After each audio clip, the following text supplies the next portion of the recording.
మొట్టమొదటి ఎక్కడ ఉన్నాడు? ఆచార్య హృదయంలో ఉన్నాడు. అందుకని ఆచార్యుని మనం కటాక్షం మనకు ఉండాలి కాబట్టి ఎప్పుడు రంగడిని ఆశ్రయిస్తాం అన్నమాట. ఆచార్యులు రంగడు హృదయంలో ఉంటాడు కదా. మీ పేరు?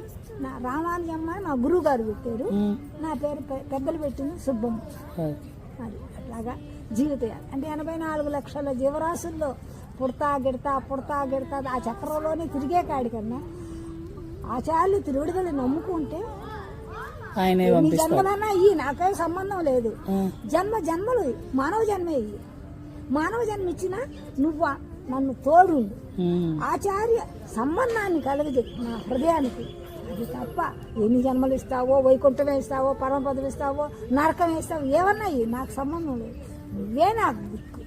నువ్వు తప్ప నేను ఇతర దైవాన్ని కోరల. అంటే మా పెద్దలంతా ఏంటంటే గట్టు గుట్ట ఎక్కి చూస్తే కనపడదు, చర్మగట్టు ఎక్కి చూస్తే కనపడదు, ఆత్మగట్టు అని పెద్దలు చెప్పింది.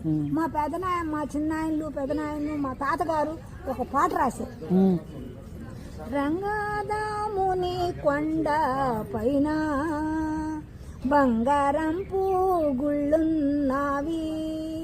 బంగారం పూగుళ్ళ మీదను